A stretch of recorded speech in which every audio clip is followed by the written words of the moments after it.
आप देख रहे हैं आज तक, मैं हूं आपके साथ नवजोत रंधावा। गणतंत्र दिवस से पहले कश्मीर में सेना ने आतंकी साजिश को नाकाम कर दिया है। कश्मीर के कठुआ से खबर आ रही है कि बीएसएफ ने अपने ऑपरेशन में आतंकी सुरंग का खुलासा किया। वहीं पुंछ के सुरनकोट में सुरक्षा बलों ने आतंकी ठिकाने का भांडाफोड़ किया है। आतंकी ठिकानों से सेना ने भारी मात्रा में हथियार और गोला बारूद बरामद किया है। सुनील जी भट्ट हमारे से होकर जुड़ चुके हैं। सुनील, क्या खबर वहां से?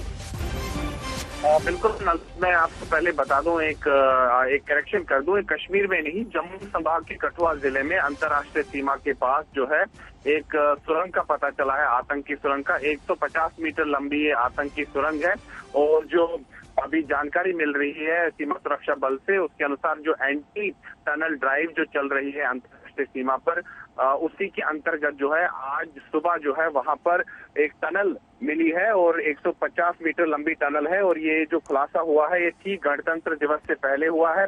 अभी बीएसएफ इस बारे में जो है विस्तृत जानकारी और देगी कि क्या अभी हाल फिलहाल में इस टनल के जरिए, इस सुरंग के जरिए क्या कोई आतंकी जो है उसने घुसपैठ तो नहीं की है। और वहीं दूसरी तरफ पुंछ जिले में, जम्मू संभाग के पुंछ जिले में जो है एक आतंकी ठिकाने का पता लगा है और वहां पर जो है सुरक्षा बलों को भारी मात्रा में गोला बारूद मिला है, हथियार मिले। तो ठीक गणतंत्र दिवस से पहले जो है पाकिस्तान की आतंकी साजिश का जो है पर्दाफाश हुआ है और समय रहते ही हमारे बहादुर सुरक्षा बलों ने पाकिस्तान के नापाक मंसूबों पर पानी फेर दिया है। नवजोत, नजरा बना रखिए। सुनील, लौटेंगे आपके पास। सुनील जी भट्ट हमारे से जानकारी दे रहे थे। तो देखा आपने किस तरीके से एक तरफ गणतंत्र दिवस पर आतंकी साजिश को जवानों ने नाकाम किया है, वहीं दूसरी तरफ तैयारियां की जा रही हैं और किस तरह की तैयारियां हैं गणतंत्र दिवस की, वो आपको दिखाते हैं। 26 जनवरी को गणतंत्र दिवस से पहले आज फुल ड्रेस रिहर्सल का आयोजन किया गया था और हर साल की तरह ही राजपथ पर इसका आयोजन किया गया। तस्वीरें आपको वहीं से दिखा रहे हैं। रिहर्सल के दौरान एक तरफ सैनिक कदम ताल करते नजर आए, तो वहीं प्रमुख बैटल टैंक T-90 भी नजर आ रहे हैं।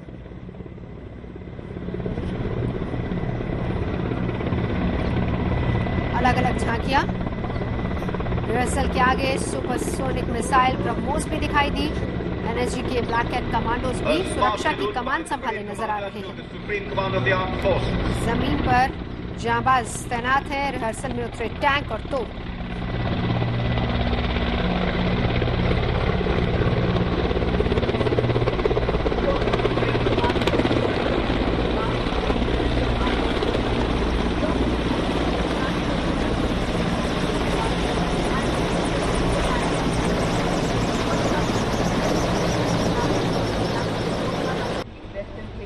देश पर कुर्बान किए जाते हैं, मिट्टी पर जो अपने अभिमान किए जाते हैं। किस तरीके से जमीन से लेकर आसमान तक हिंदुस्तान की ताकत इस बार गणतंत्र दिवस में दिखाई देगी। 26 जनवरी की फुल ड्रेस रिहर्सल, राजपथ की तस्वीरें जो आपको दिखा रहे हैं, जिसमें रिहर्सल में उतरे टैंक, जमीन पर जांबाज पूरी तरह से तैनात। गणतंत्र दिवस की तैयारी, कमांडो दस्ते हाथ में कमान लिए हुए और आसमान में भी देश के रक्षक। तो जमीन से आसमान तक देश की आन बान और शान की सुरक्षा के लिए जांबाज मर मिटने को तैयार। ये तस्वीरें राजपथ की युद्ध में सर्वोच्च को सुनिश्चित करता है। रेजिमेंट का युद्ध घोष स्वामी शरणम अय्यप्पा।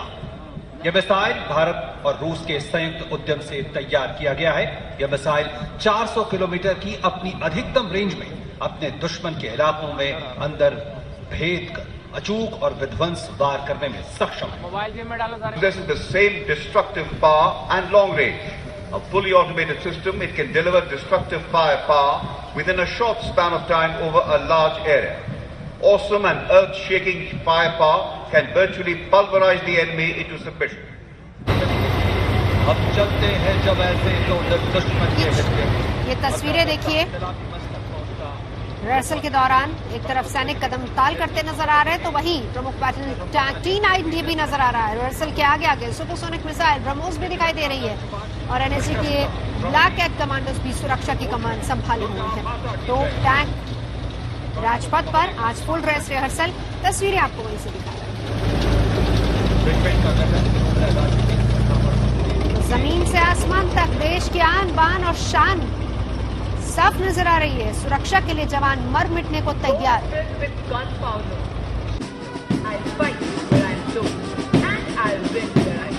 तो फुल ड्रेस रिहर्सल को लेकर इसी को कवर करने के लिए आज तक की टीम भी राजपथ पहुंची थी। राजपथ पर इस तरह का माहौल है और राफेल में विमान के जाने के बाद किस तरीके से देश की आन बान और शान और ऊंची हुई है, इसका जायजा लिया हमारे सहयोगी श्वेता सिंह ने।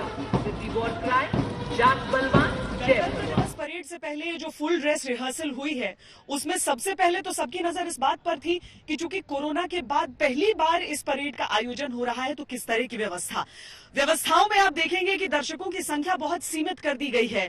इस बार विशिष्ट अतिथि यहां पर नहीं है और कोरोना की वजह से ही वो कैंसिलेशन हुआ था, लेकिन यहां पर जो शक्ति हमें नजर आएगी हिंदुस्तान की वो किसी भी तरीके से तनिक भर भी कम नहीं होगी। खासकर जब राफेल विमान यहां आसमान में उड़ान भरने वाले हैं। सबसे पहले जो राफेल विमान आएगा Su-30 विमानों के साथ, उसकी जो तेजी रहेगी, उसकी जो स्पीड रहेगी वो 780 किलोमीटर प्रति घंटे।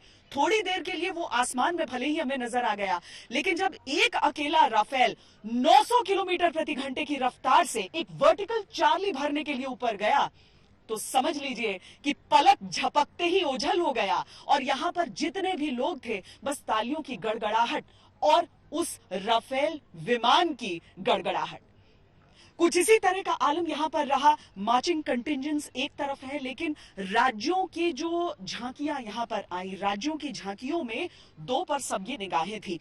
पहली झांकी उत्तर प्रदेश की, जहां पर चित्रित किया गया अयोध्या नगरी को। हालांकि कहा तो नहीं गया, लेकिन राम मंदिर का वो मॉडल आप उस झांकी में साफ साफ देख सकते हैं।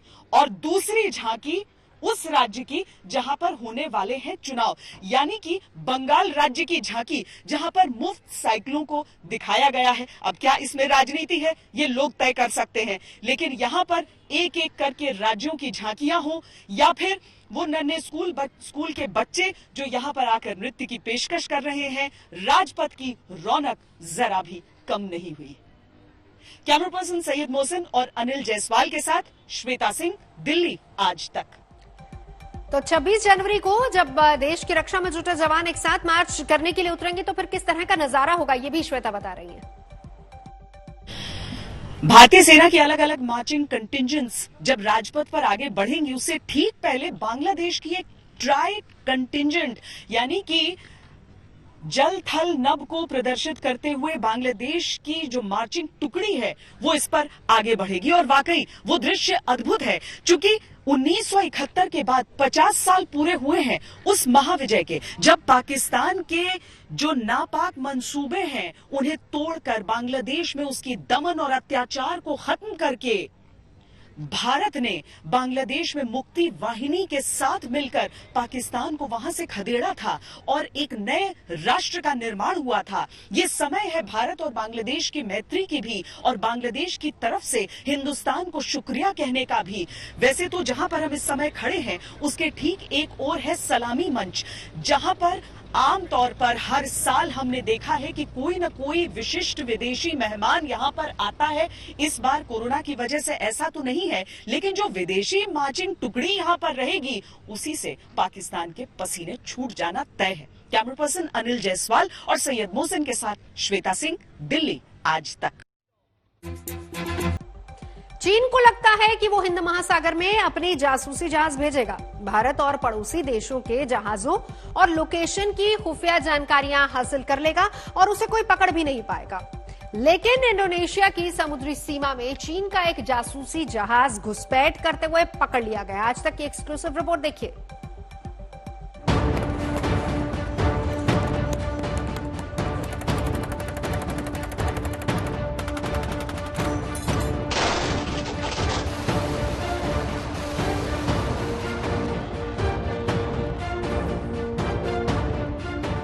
हिमालय की ऊंची बर्फ से ढकी चोटियों से लेकर महासागर की गहराइयों तक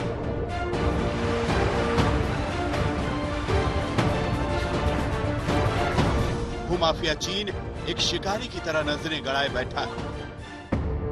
चाइनीज नेवी के युद्धपोत न सिर्फ विवादित दक्षिण चीन सागर में गश्त लगा रहे हैं, बल्कि हिंद महासागर क्षेत्र में भी धावा बोलने की फिराक में घूम रहे हैं। इसका खुलासा तब हुआ जब इंडोनेशिया की नौसेना ने हाल में चीन के एक जासूसी जहाज शियानयांग होंग 3 को अपने देश की जल सीमा के पास पकड़ा। इस जहाज को इंडोनेशिया के कोस्ट गार्ड ने 11 जनवरी को सुलवेसी द्वीप के पास पकड़ा था। ये वही इलाका है जहां से सुंडा स्ट्रेट और लोम्बोक स्ट्रेट का रास्ता जाता है। इंडोनेशिया के इसी रास्ते को हिंद महासागर का द्वार कहा जाता है। रक्षा विशेषज्ञों का मानना है कि युद्ध की स्थिति में अगर भारतीय और अमेरिकी नौसेना मलक्का स्ट्रेट का रास्ता बंद कर देती है तो चीन के पास सुंडा स्ट्रेट और लोम्बोक स्ट्रेट के जरिए हिंद महासागर में घुसने का विकल्प मौजूद रहेगा। Open source intelligence analyst Shri Sutton ने सिर्फ इंडिया टुडे और आज तक के लिए कुछ विशेष समाचार दिए हैं चाइनीज सर्वे शिप्स के बारे में। उन्होंने बताया है कि 2 साल से ये चाइनीज सर्वे शिप्स इंडियन ओशन की जानकारी ले रहे हैं। ये विषय बहुत महत्वपूर्ण है क्योंकि हम पहले ही इंडोनेशियन कोस्ट के पास अंडर वाटर सी व्हीकल्स होने की रिपोर्ट्स देख चुके हैं। ये जहाज चीन नेवी के लिए भारत के समुद्र के बारे में बहुत महत्वपूर्ण और बहुमूल्य जानकारी देंगे। फोर्ब्स मैगजीन में एक रिपोर्ट प्रकाशित हुई है जिसमें दावा किया गया है कि चीन ने हिंद महासागर में पानी के अंदर ऐसे ड्रोन तैनात किए हैं जो चीनी नौसेना के लिए खुफिया जानकारी जुटाने का काम करते हैं। दिसंबर 2019 में चीन ने हिंद महासागर में 14 ड्रोन तैनात किए थे। टॉर्पीडो के आकार के इन चाइनीज ड्रोन्स का नाम सी विंग ग्लाइडर है। हिंद महासागर में तैनात ये ड्रोन चीन के लिए डेटा जुटा रहे हैं। ये अंडर वाटर ड्रोन सबमरीन की तरह ही लोकेशन ट्रेस और फोटोग्राफी कर सकते हैं और यहाँ तक कि युद्धपोतों पर हमले तक कर सकते हैं। इन ड्रोन्स की मदद से चीन ने हिंद महासागर में करीब 3400 बार पड़ोसी देशों के जहाजों की जासूसी की है। करीब 15 दिन पहले ही चीन के एक ऐसे ही जासूसी ड्रोन को हिंद महासागर का दरवाजा कहे जाने वाले इंडोनेशिया की सीमा में पकड़ा गया था। विशेषज्ञों का मानना है कि इस ड्रोन के जरिए मिली सूचना की मदद से चीन की किलर पनडुब्बियां पानी के अंदर डूबकर आसानी से हिंद महासागर तक का अपना रास्ता तय कर सकती हैं। Chinese ships have been surveying the Indian Ocean for a number of years. It is a very large exercise being done on a massive scale. At least 500,000 square kilometers of sea have been surveyed in detail, and it's increasing all the time. अपने जासूसी जहाजों और drones के जरिए चीन हिंद महासागर में भारत समेत बाकी पड़ोसी देशों की पोजीशंस की टोह ले रहा है और वो ये आज से नहीं बल्कि काफी पहले से करता आया है। नवंबर 2019 में चीन का एक जासूसी जहाज सुंडा स्ट्रेट में घुसकर बंगाल की खाड़ी में अंडमान निकोबार तक आ गया था।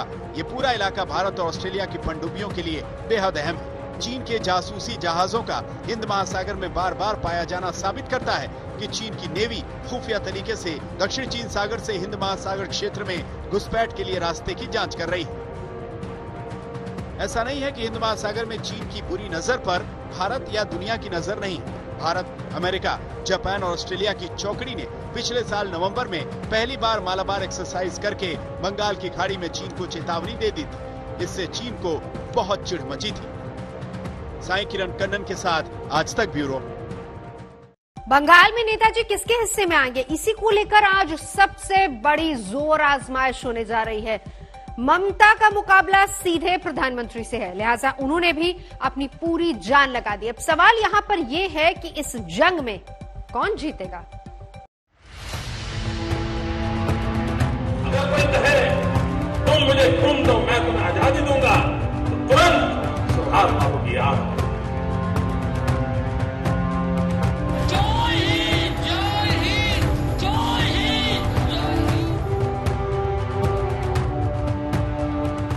कोलकाता में नेताजी की यादें अंगड़ाई ले रही हैं।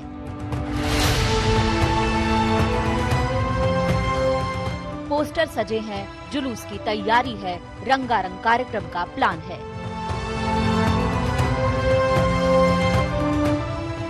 सरकार का यह आधिकारिक कार्यक्रम है जिसमें प्रधानमंत्री मोदी शिरकत करने वाले हैं। बाकायदा वो नेताजी की चिट्ठियों से जुड़े हुए किताब को भी वो लॉन्च करेंगे। इसके अलावा डाक टिकट सिक्का भी जो कि 4 अलग अलग धातुओं से मिलकर बनाया गया है उसको भी प्रधानमंत्री नरेंद्र मोदी देश के सामने रखेंगे। अपने आप में काफी ज्यादा महत्वपूर्ण नेताजी की 125वीं ये जयंती है, लेकिन इस जयंती के मौके को दरअसल राजनेता अपने अपने पक्ष में मनाना चाहते हैं, लेकिन बीजेपी काफी ज्यादा उत्साहित।